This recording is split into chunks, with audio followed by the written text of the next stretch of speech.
Hello everyone, my name is Samuel Lang, and this is You Make Me Sick, the effects of stairs on presence, cybersickness, and perception of embodied conversational agents.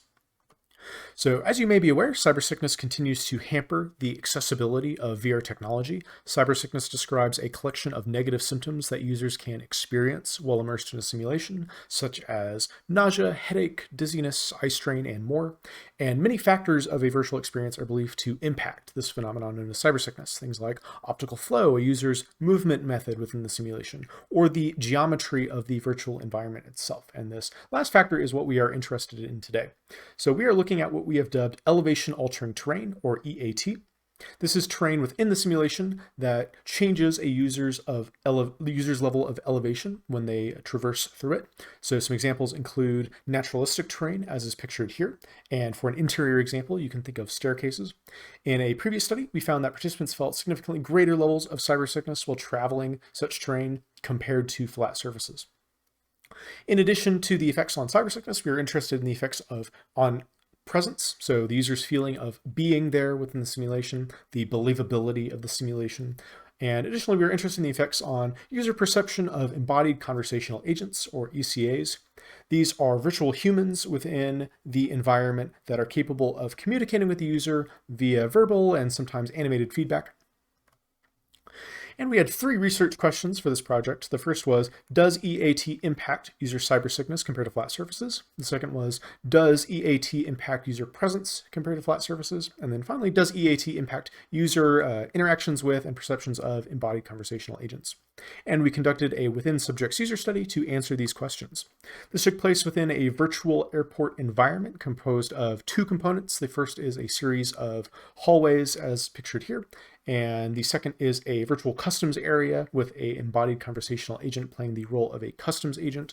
Users wore an HTC Vive Pro I as their head-mounted display, and all of this was built using the Unity game engine. Users had 2 tasks within the simulation. The first was a navigation task that lasted 4 minutes. So users would traverse these hallways that alternated in left and right turns to keep them engaged in some way. And this was followed by a dialogue task where users would converse with a embodied conversational agent in the Spanish language, again, who was playing the role of a customs agent in an airport. Users completed this process twice. So the first, their navigation task featured flat hallways with flat surfaces, so no strange terrain present. And the second variant involved the presence of ascending and descending staircases, and this was our elevation altering terrain condition. The dialogue task, users were asked several pre-recorded questions from the virtual customs agent in Spanish. These were 6 fairly standard questions regarding the purpose of their stay, where they would be staying, asking for their passport, questions of this nature.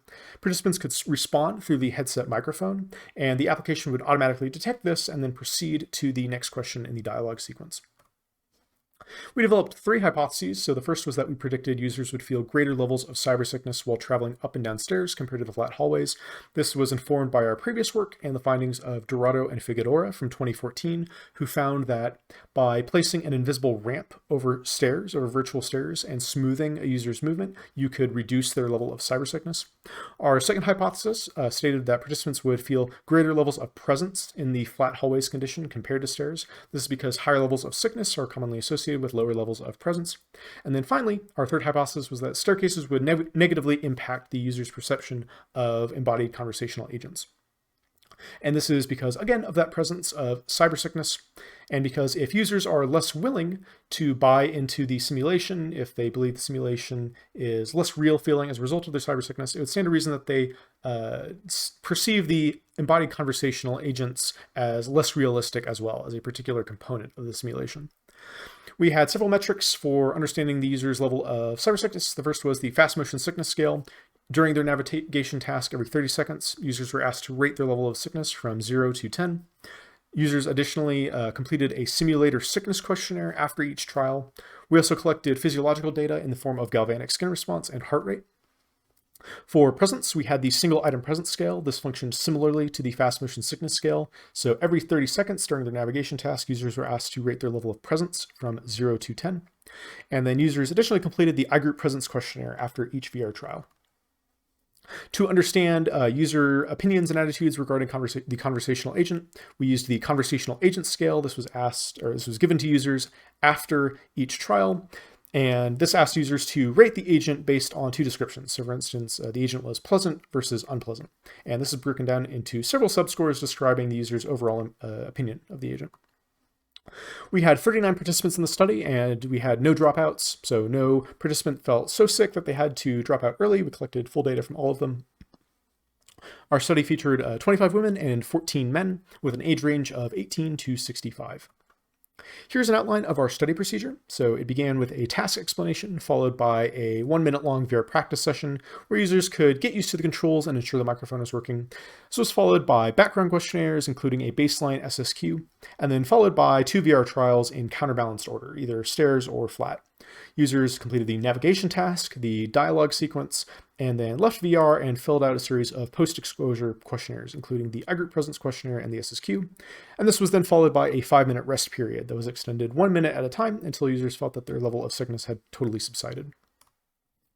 Results from the FMS, so the Fast Motion Sickness Scale, appear to reinforce our first hypothesis. So mean scores, when averaged over time, were higher, significantly higher, according to a Wilcoxon-Stein rank test, in addition to user maximum scores, so the highest score they reported during their time in VR. This was also higher for the stairs condition compared to the flat condition. And the effect size for this was low, but bordering on medium. Results from the SSQ, however, did not support our first hypothesis. This may be because users, when completing their dialogue sequence, had an effective cooldown period where symptoms could subside because they were no longer moving or engaging in any sort of risky behavior within the simulation. So this may have been a result of our methodology. Physiological metrics came very close to supporting our first hypothesis. So galvanic skin response was slightly higher for users when traversing stairs compared to the flat condition. However, our p-value was at 0.052, so just above that threshold, and the effect size was very low as well. Finally, we have presence. Next, we have presence. So from the single item presence score, again, this was asked of participants every 30 seconds to rate their level of presence. We found a significant increase in presence when users traveled across stairs compared to flat terrain. So this is actually contradicting our second hypothesis. Users felt more present when traveling over stairs, though the effect size here was quite low. This was also reinforced by the iGroup presence questionnaire for the spatial presence subscore. Finally, looking at the user impressions of the conversational agents with the CAS, we didn't find any significant differences between any of the subscores for entertainment, likability, helpfulness, naturalness, trust, or task difficulty. These scores were largely identical. Looking through the individual ratings, we did find one that was significantly different between users, and this was a rating of realism. So users who traversed the flat condition felt, after completing the flat condition, generally rated the ECA as being more realistic than when they did after completing the stairs condition. This was again with a fairly low effect size. So some discussion. So hypothesis 1 was reinforced by subjective metrics. The scores from the Fast Motion Sickness Scale indicate that participants felt greater levels of sickness while traversing EAT compared to flat terrain. Hypothesis 2, this was contradicted by results. Participants appeared to feel more present when traversing stairs. This may be due to the fact that presence is often correlated with levels of involvement or enjoyment. So the stairs may have been more engaging or fun for users in a way than flat hallways. And hypothesis 3 is largely unsubstantiated. Conclusion. So we conducted a user study with 39 participants on the impacts of elevation altering terrain on cybersickness, presence, and opinion on ECAs within the virtual environment. We found that users felt greater levels of sickness while traversing stairs compared to flat surfaces, but also reported lower levels of presence. EAT may also impact user-reported realism of ECAs in particular. Thank you very much, and we can go to questions now. And here are the references I used in my slides today.